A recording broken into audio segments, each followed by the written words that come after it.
24번째 종교철학 강의 시간이 되겠습니다. 이번 24번째 강의에서 우리가 다루고자 하는 것은 종교철학 담론 12장이 되겠는데요.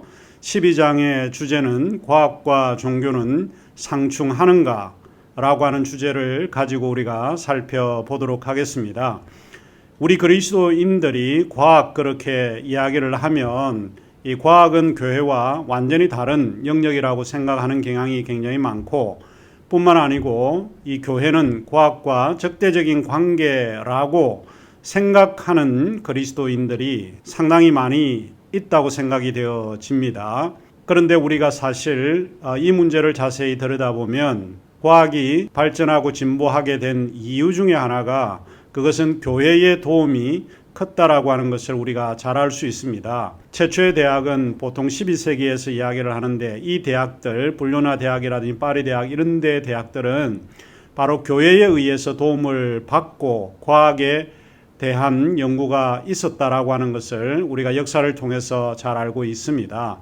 그러면 우리가 과학에 대해서 이 종교는 서로 다른 어떤 관점에서 이해를 해야 할 건가? 아니면 과학과 종교는 어떤 관계를 가지고 우리가 이해를 해보아야 될 건가 하는 문제를 생각을 해보고자 합니다. 자, 그러면 우리가 이 12장 과학과 종교는 상충하는가 라고 하는 문제를 가지고 영상 강의를 듣도록 하겠습니다. 그래서는 우리가 종교철학 담론 제12장을 살펴보도록 하겠습니다. 제12장의 주제는 종교와 과학은 상충하는가, 혹은 종교와 과학은 상충하는가. 이 질문이 나온 것은 과학은 객관적 지식이고 종교는 주관적 지식이라는 전제에서 출발을 합니다. 오늘날 널리 받아들여지고 있는 생각 중 하나는 과학적 지식은 입증된 지식이라는 것이고 반면에 종교는 주관적이고 감정적인 지식이라고 생각한다는 것입니다. 사실 사람들은 과학을 높이 평가합니다. 누구도 부인하기가 어렵지 않을까 생각합니다. 알렌 차무스라고 하는 과학 철학자가 지적한 대로 과학에는 개인적인 의견이나 선호, 사변적인 상상이 개입될 여지가 없다. 과학은 객관적이다. 과학적 지식은 객관적으로 증명된 지식이기 때문에 믿을 수 있는 지식이다. 과학적 지식이야말로 reliable knowledge, 믿을 수 있는 지식이기 때문에 많은 사람들은 과학에 대해서 높이 평가를 하고 있다 하는 것입니다. 하지만 사람들은 종교에 대해서는 그다지 신뢰를 보내지 않습니다. 이는 주관적이기 때문이고 감정적인 그런 요소가 많이 개입되기 때문에 그러지 않을까 싶습니다. 영국 캠브리지 대학의 버트란트 러셀이 말한 것처럼 과학과 종교의 문제는 독단과 이성의 투쟁사다라고 이야기를 했는데 이 말이 갖는 의미는 종교는 독단, 즉 도그마이고 과학은 이성적이고 합리적이라고 하는 뜻입니다. 하지만 과학과 종교는 서로 다른 목적을 가지고 있고 이 둘의 주장은 상대에 대해 적대적이고 갈등적인 것처럼 보입니다. 그렇다면 오늘의 주제는 과학과 종교의 문제를 어떻게 이해해야 하는가입니다. 과학과 종교는 정말 적인가 아니면 동지인가? 그리고 이 양자 간의 논쟁에 대한 어떤 해결점은 없는 것인가? 어떻게 이 문제를 해결할 수 있을까를 우리가 한번 고민을 해보고 생각해 보도록 하겠습니다. 교재 517쪽을 펴주시기를 바랍니다.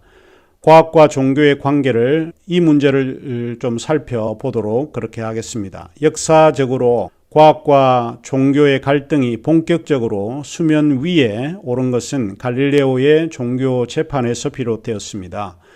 갈릴레오는 그의 책인 주요한 두 가지 세계 체계들에 관한 대화라고 하는 책에서 그렇게 표현을 합니다. 성경은 천국의 길을 제시하는 책이지 우주의 운행에 관해 제시하는 책은 아니다 라고 주장을 합니다. 성경의 책과 과학의 책이 서로 극명하게 분리되어 있고 독립적으로 나누어져 있다라고 하는 것을 이야기를 합니다. 그야말로 과학과 종교는 목적과 방향이 다르다고 주장할 수 있는데 성경은 과학책이 아닌데도 불구하고 성경을 통해서 동시대 과학을 예단하고 판단의 역할을 종교가 주로 해왔다라고 보여집니다. 실제로 종교개혁 시대를 전후로 해서 우리가 좀 살펴보게 되면 많은 종교개혁자들 중에 과학에 대해서 좋게 이야기를 한 사람들이 거의 전면하다라고 볼 수 있는데, 벨라르미노와 소위 멜랑히톤과 같은 그런 종교개혁자들, 그리고 여러분이 잘 알고 있는 마틴 루터와 같은 신학자들은 과학에 절대적으로 동조하지 않았을 뿐만 아니라 과학을 상당히 혹평했던 그런 기록들이 많이 나와 있습니다.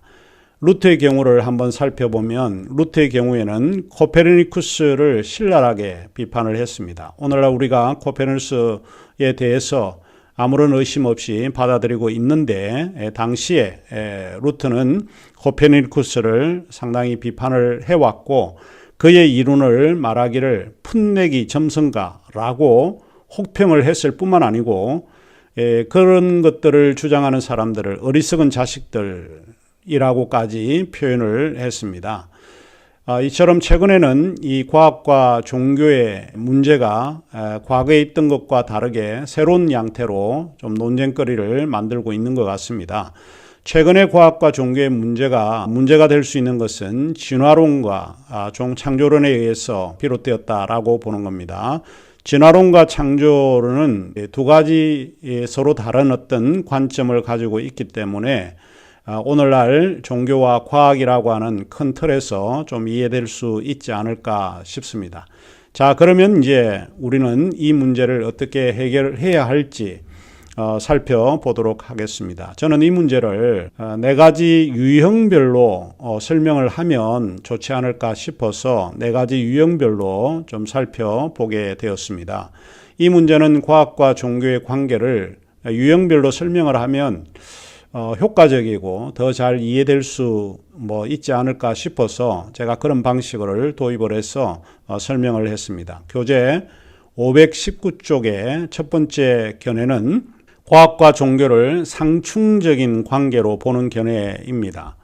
여기서 상충적이라는 말은 conflict relationship이라고 하는 말인데, 서로 갈등이고 반대적인 그런 입장이라고 봅니다. 적대적인 관계로 이해하면 더 쉽게 이해가 될 수 있을 것 같습니다. 과학의 입장에서는 과학적 유물론이 가장 대표적이고, 종교의 입장에서는 성경 문자주의가 가장 대표적입니다.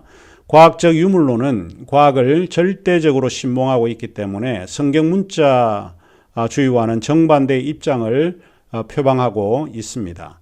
과학적 방법만이 참된 지식이고 진리라고 주장하는 그런 입장입니다. 반면에 성경 문자주의는 성경이 절대적인 입장을 가지고 있기 때문에 성경이 과학을 판단해야 한다라고 주장을 합니다. 이 둘의 관계는 마치 물과 기름의 관계라고 보고 있기 때문에 서로 다른 방향으로 움직일 수 있고 만날 수 없는 서로 다른 극단적인 그런 양태라고 보입니다. 이러한 관계는 앞서 갈릴레오가 이야기를 했듯이 자연의 책과 성경의 책이 완전히 서로 다르다라고 하는 입장입니다.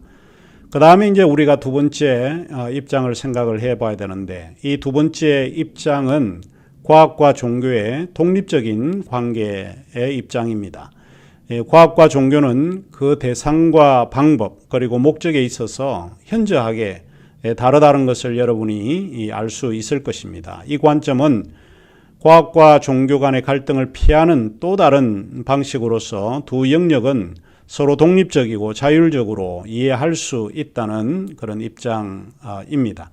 앞에 첫 번째 입장은 완전히 대립적인 그런 입장이고, 두 번째 입장은 독립적이니까 서로 자기의 영역은 터치하지 않는 그런 영역이라고 볼 수 있는 것이죠. 이 관계를 지지하는 입장은 신정통주의나 실존주의, 실정주의 또는 일상언어 철학을 주장하는 이런 사람들에 의해서 주장이 되기도 했습니다. 이들은 과학과 종교 양자 간의 어떠한 충돌 가능성을 배제하고 있습니다. 각 영역은 두드러진 특징과 방법을 가지고 있고, 그것들은 서로 독립적이라고 하는 것입니다. 특히 이 주장을 하는 사람은 시카고 대학의 랭돈 길키라고 하는 신학자입니다.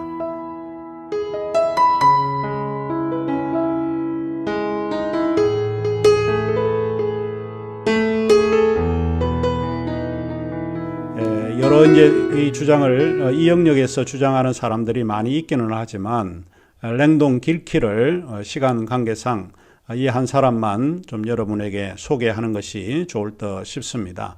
랭돈 길키의 그 신학 작업에서 종교와 과학과 종교의 이 두 영역을 이런 방식으로 좀 설명을 하고 있는데, 그에 의하면 과학은 어떤 일을 하는가? 과학은 객관적이고 공적인 일을 하고 중첩된 자료들을 분석을 해서 어떤 현상을 설명하려고 시도한다고 보았습니다.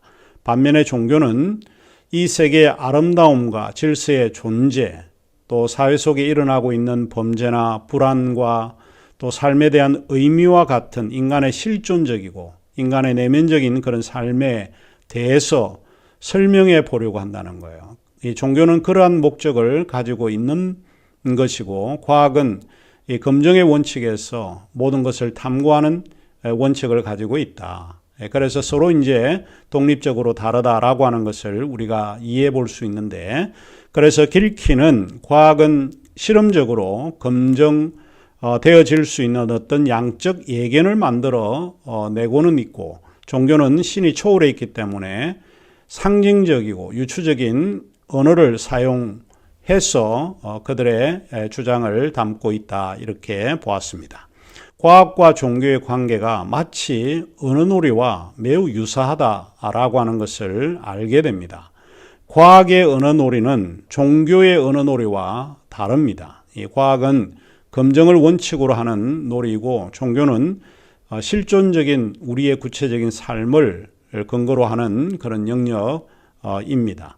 견딜 수 없는 고통을 당하는 그런 사람들에게는 과학의 힘이 얼마만큼 도움이 될 수 있을까, 저희들이 의문을 제기해 볼 수 있습니다. 이런 사람들에게 필요한 것은 위안과 또 평안이라고 생각을 해보게 되면, 이들이 추구하는 것은 과학의 도움이 아니고 실제적으로 종교의 힘이 아닐까 싶습니다. 세월호와 같은 어려운 그런 사건을 경험하고 난 가족들이 여러 가지 심적으로 어렵고 힘들고 부담스러운 그런 삶을 영유하고 있는데, 이들에게 필요한 것은 과학의 힘이 아니고 사실은 실존적인 그런 상황을 견디게 하는 종교의 힘, 신앙의 힘이 아닌가, 그렇게 생각을 합니다.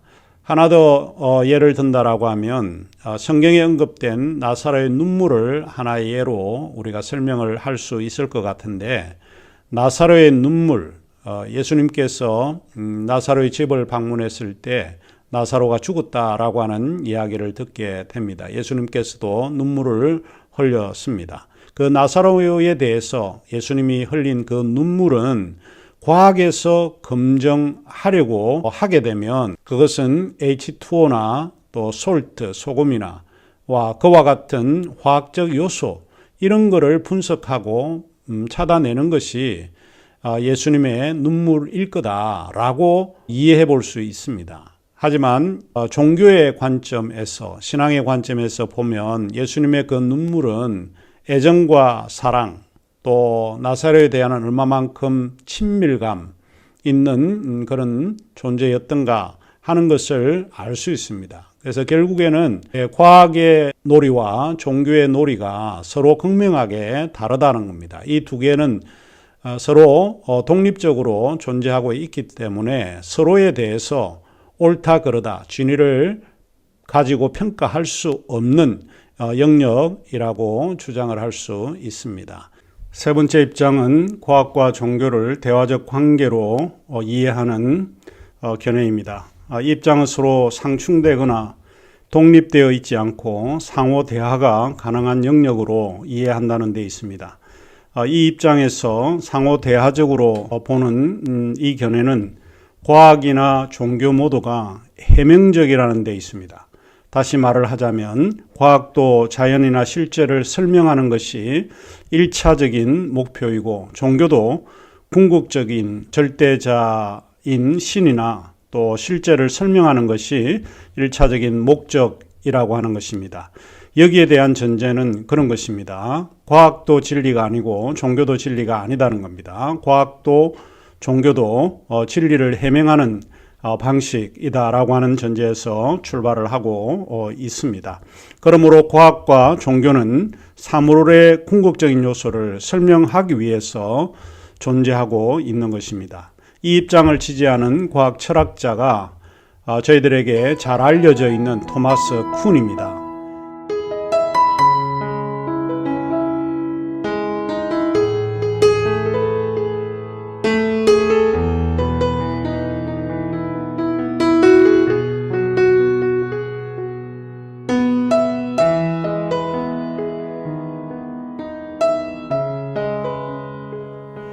토마스 쿤은 그의 과학혁명의 구조라고 하는 책에서 모든 과학은 과학 공동체의 지배적인 패러다임에 의존하고 있다라고 주장을 합니다. 쿤이 가지고 있는 근본적인 전제는 과학이 절대 진리가 아니라고 하는 것입니다. 과학은 진리라기보다는 자연이나 실제에 대한 발견을 설명하는 그런 영역에 불과하기 때문에 그렇다는 것입니다. 그러므로 과학은 객관적이고 신뢰할 수 있거나 또 믿을 수 있는 지식이 아닐 수 있다라고 하는, 이 과학도 다른 어떤 영역과 마찬가지로 오류가 가능하다라고 하는 이야기입니다. 이런 근거에서 토마스 쿤은 과학도 하나의 해석적이고 과학자의 세계관에서 출발하고 있다라고 하는 점을 강하게 주장하고 있습니다. 쿤과 마찬가지로 폴란드의 과학 철학자인 마이클 폴라니도 이와 유사하게 과학을 객관적으로 보지 않고 있습니다. 우리 종교 철학을 처음 시작할 때에 마이클 폴라니 관점을 설명을 할 때 마이클 폴라니를 언급을 했는데 그는 과학을 절대적으로 객관적이지 않다라고 주장을 합니다. 과학의 발견에서 보게 되면 과학자 자신의 개인적인 지식이나 개인적인 판단이 과학의 발견에 암묵적으로 이미 내포되어 있다라고 주장을 합니다. 따라서 과학은 비인격적이고 또 보편적이고 객관적이며 따라서 믿을 수 있는 지식이라고 주장하는 것은 하나의 환상에 불과하다라고 마이클 폴라니는 결론을 내리고 있습니다. 그러면 과학의 영역은 그렇다 치고 종교의 영역은 어떻습니까? 많은 사람들은 종교를 주관적이고 신비적인 요소로 구성되어 있다라고 하는 오래된 신념을 믿고 있는 것 같습니다. 과학과 종교의 대화적 관계는 종교도 과학과 마찬가지로 하나의 가설에서 출발하고 있다는 점을 주장을 합니다. 폴라니가 말하고 있듯이 종교도 하나의 개인적인 판단이나 지식을 배제시킬 수 없다는 것입니다. 종교는 언제나 경험과 실제에 대한 이론이면서 또한 해명에 불과하다라고 주장을 합니다. 자, 이제 마지막으로 과학과 종교의 관계에서 이 두 관계를 상보적 혹은 통합적 관계로 보는 견해입니다. 이 입장은 크게 두 가지 전제에서 출발을 하고 있습니다. 하나의 전제는 과학과 종교는 균합적 방식에서 출발하고 있다는 전제입니다. 종교도 종교의 다양한 경험들을 통해서 또 그 경험을 관찰함으로 보편적인 결론에 이르게 되는 것입니다. 과학도 종교와 마찬가지로 경험주의의 한 형태이긴 하지만 여러 다양한 경험들을 관찰하여 하나의 보편적 결론에 이르게 하는 것이 과학이 하는 방식입니다. 이 입장을 주장하는 사람들로서는 이안 바버라든지 잔 폴킹홈과 같은 과학자, 그리고 아드 피콕이라고 하는 이 세 사람이 이 입장을 주장하는 사람들이라고 볼 수 있습니다. 이들 세 사람은 원래 물리학이나 과학에 의해 훈련을 받은 과학자들입니다. 그런데 흥미로운 것은 이들이 약 40의 나이가 되면서 전문적인 신학을 다시 공부한 사람들이라고 하는 것입니다. 그래서 이들 세 사람은 과학과 종교에 대한 풍부한 경험들을 토대로 과학과 종교의 문제에 대해서 목소리를 많이 내는 사람들이었습니다. 그들이 공통적으로 주장하는 그런 생각은 하향, 즉 탑다운의 방식인 위에서 아래로 향하는 그런 방식이 아니고 상향의 방식, 그러니까 바텀 업 다운을 주장을 합니다. 밑에서 위로 라고 하는 그런 방식을 주장을 합니다. 위에서 밑으로 내려오는 것을 연역의 체계라고 말을 할 수가 있고, 밑에서 위로 올라가는 것을 귀납의 체계라고 하는데, 이제 이들이 생각하는 것은, 이 세 사람들은 조금 전에 말씀을 드렸지만은 다 과학적인 훈련을 받았기 때문에 과학이 하는 일이 무엇이고 또 종교를 배웠기 때문에, 신학을 배웠기 때문에 신학이 하는 일이 무엇인지를 잘 알고 있는 사람들입니다. 이제 그들이 생각할 때는 과학이나 종교가 동일하게 귀납의 영역에서 출발을 하고 있구나, 이런 것을 이야기를 합니다. 이런 거를 이제 하나의 그런 방식으로 설명한 것이 소위 bottom up 방식이다, 이렇게 이야기를 하는 거죠. 하위 단계에 있는 물리적 현상들이나 경험들로부터 보편적 결론에 이르는 귀납의 방식이다라고 주장을 하는 것입니다. 이들의 두 번째 전제는 모든 연구나 발견에는 이미 이론 합리적이라는 전제입니다. 이론 합리적이라고 하는 말은 하나의 과학자가 어떤 주장을 할 때는 무전제에서 출발하는 것이 아니라 그가 이미 편견이나 선입견을 가지고 출발하고 있는 일종의 가다머가 이야기하는 방식으로 모든 과학자들은 자기 나름의 이론 합리적인 것을 가지고 출발을 하고 있다라고 하는 것입니다. 종교도 진리가 아니고 과학도 진리가 아니라고 하는 것을 우리가 분명히 말씀을 드렸는데, 종교도 진리의 해명인 것처럼 과학도 진리를 해명하는 쪽으로 기울고 있다라고 보는 것입니다. 둘 다 진리에 대한 발견을 통해서 해명하는 영역이, 그것이 과학이고 그것이 또한 종교의 영역이다, 이렇게 단언적으로 표현을 하고 있습니다.